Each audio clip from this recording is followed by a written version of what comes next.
Salam sejahtera dalam kasih Kristus. Saudara sekalian, mari kita belajar bersama dari kitab Injil Lukas pasal 1 ayat 39 sampai ayat yang ke-45. Dari bagian Alkitab ini kita mengangkat sebuah tema yang diberi judul Berbahagialah ia yang percaya. Ia yang dimaksud di sini adalah Maria. Pertanyaan kita adalah, mengapa dia disebut berbahagia? Apa sesungguhnya yang membuatnya bahagia? Dan bagaimanakah kita menemukan kebahagiaan seperti itu dalam kehidupan kita setiap hari? Sebelum kita menggali lebih dalam bagian Alkitab ini, mari kita berdoa. Ya Bapa, Allah sumber hikmat, saat ini kami anak-anak-Mu mau belajar dari firman-Mu. Tuntun kami semua dengan hikmat-Mu, agar kami mengerti dan dapat melakukan kebenaran firman ini di sepanjang perjalanan kehidupan kami. Dalam nama Tuhan Yesus kami berdoa. Amin.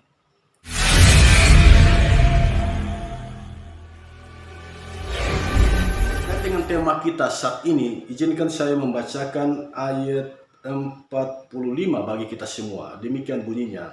Dan berbahagialah ia yang telah percaya, sebab apa yang dikatakan kepadanya dari Tuhan akan terlaksana. Saudara sekalian, penginjil Lukas adalah seorang dokter, rekan sekerja Paulus. Kitab Injil Lukas ditulis di luar tanah Israel dan para ahli memberikan banyak alternatif tempat seperti Kaisarea, Akaya, dan Roma. Kitab ini ditulis tahun 62 Masehi. Ditulis kepada seorang yang bernama Theophilus. Apa sesungguhnya yang mau disampaikan oleh penginjil Lukas melalui kitab Injil ini? Ternyata Lukas mau meyakinkan kebenaran tentang Yesus Kristus. Lukas mau meyakinkan kekristenan itu bukanlah sebuah agama yang tidak sah. Kekristenan itu bukan sebuah gerakan yang harus dicurigai. Kekristenan itu sesungguhnya adalah sebuah gerakan, sebuah agama yang memiliki nilai-nilai yang sungguh luhur untuk kehidupan ini. Melalui kitab Injil Lukas, penginjil Lukas juga mau menolong pembaca memahami iman Kristen lebih baik melalui kehidupan dan pelayanan Yesus. Nah, saudara sekalian, di sini Elizabeth berkata bahwa Maria itu berbahagia. Mengapa dia disebut berbahagia? Karena dia percaya. Maria yang memiliki arti si putih dan si gemuk ini disebut berbahagia karena percaya. Jika kita menggali dalam Alkitab berbahasa Yunani, kata percaya di sana adalah pisteuo. Berakar dari kata pistis, artinya setia. Jadi orang yang percaya adalah orang yang teguh berpegang pada janji Tuhan. Orang yang setia pada firman Tuhan. Itu yang disebut percaya. Nah, mengapa sampai Lukas bicara tentang percaya dalam kitab Injilnya ini? Ternyata jemaat pada zaman itu mengalami krisis pengharapan. Krisis pengharapan tentang kedatangan Tuhan. Ada yang tekun di dalamnya, tetapi ada yang lesuh imannya. Nah, penginjil Lukas meyakinkan jemaat bahwa Yesus itu pasti akan datang. Dan dia akan datang jika Injil itu sudah tersebar ke seluruh dunia. Jadi di sini penginjil Lukas sesungguhnya mau menyampaikan kepada jemaat, jangan berfokus pada penghitungan harinya. Jangan kita terjebak pada kapan dia datang, itu tidak penting. Yang paling penting adalah berfokuslah pada pemberitaan Injil. Sebab setelah Injil tersebar ke seluruh dunia, Yesus baru mau datang. Ini berita yang luar biasa, sebab sekarang ini banyak orang sibuk menghitung, memperkirakan kapan Yesus datang. Penginjil Lukas menolak sikap yang sedemikian itu. Yang paling penting dalam kehidupan sesungguhnya bukan menghitung, bukan memperkirakan kapan Yesus datang, tetapi yang paling penting adalah memberitakan Injil. Sebab Yesus akan datang setelah Injil itu tersebar di seluruh dunia. Nah, agar tujuan penulisan ini benar-benar menjadi kenyataan, Lukas mengangkat cerita ini kepada kita, dan cerita ini menunjukkan kepada kita tentang hal ini. Dalam ayat 39, Maria menjumpai Elizabeth memastikan berita yang Tuhan sampaikan kepadanya bahwa sanaknya Elizabeth juga sedang mengandung. Maria pergi menjumpai Elizabeth, dan kalau kita lihat perjalanannya, Maria berjalan ke pegunungan menuju sebuah kota di Yehuda.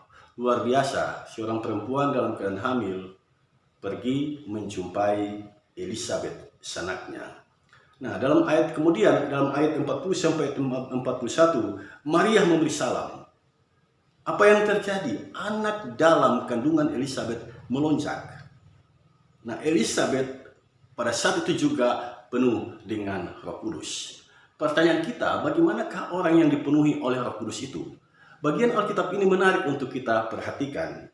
Yang pertama, orang yang dipenuhi oleh Roh Kudus itu seperti Elizabeth berkata, "Diberkatilah engkau di antara semua perempuan, dan diberkatilah buah rahimmu." Orang yang dipenuhi oleh Roh Kudus, perkataannya perkataan yang selalu memberkati, perkataan yang menyejukkan hati orang yang mendengarnya. Itulah tanda, itulah ciri orang yang dipenuhi oleh Roh Kudus.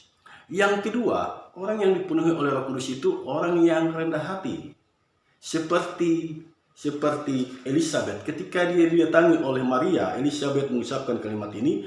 Perhatikan ayat 43, "Siapakah aku ini sampai ibu Tuhanku datang mengunjungi aku?" Luar biasa kerendahan hati dari Elizabeth. Yang ketiga, orang yang dipenuhi oleh Roh Kudus, dia mau bersaksi tentang kebenaran yang dia terima. Dalam ayat 44, Elizabeth bersaksi, "Sebab sesungguhnya ketika salammu sampai kepada telingaku, anak yang di dalam rahimku melonjak kegerangan." Tanpa ditanya oleh Maria, Elizabeth bersaksi bahwa dia mengandung, dan di saat Maria datang memberi salam, anak dalam kandungannya itu melonjak.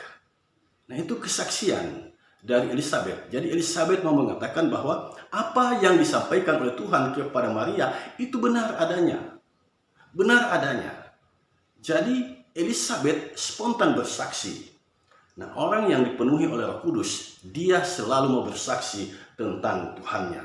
Dia mau bersaksi tentang kebenaran firman-Nya.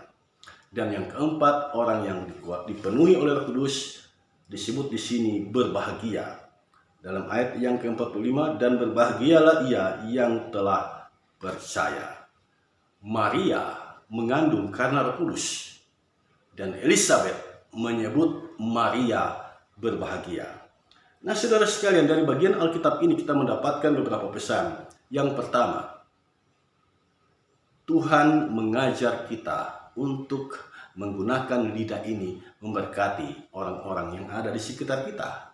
Jangan gunakan lidah kita untuk hal-hal yang melukai hati sesama, hal-hal yang mendatangkan kepahitan, hal-hal yang menimbulkan kebencian. Kendalikan lidahmu. Berlakulah seperti Maria. Ketika dia menjumpai Elizabeth, dia mengucapkan salam. Nah, salam ini kan ungkapan hormat kepada orang yang menerima salam itu. Maria melakukan itu. Dan Elizabeth juga memberkati Maria. Jadi ketika Maria mengucapkan salam, Elizabeth yang menerima salam itu memberkati Maria. Ini kehidupan yang luar biasa. Luar biasa. Mendapat salam, memberkati. Yang kedua, kita diajar untuk rendah hati. Apa yang kita miliki, kita syukuri, dan kita tidak jumawa dengan itu. Kita bersyukur atasnya.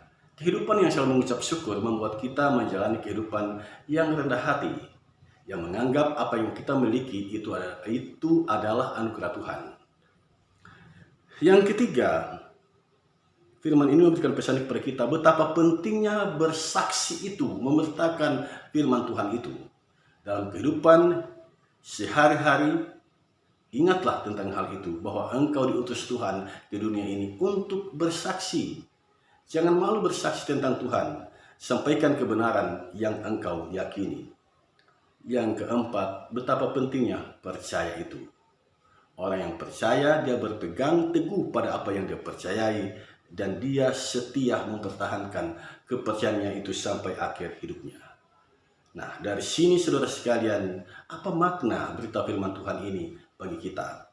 Yang pertama, jadikanlah lidahmu menjadi lidah yang membawa berkat bagi orang lain.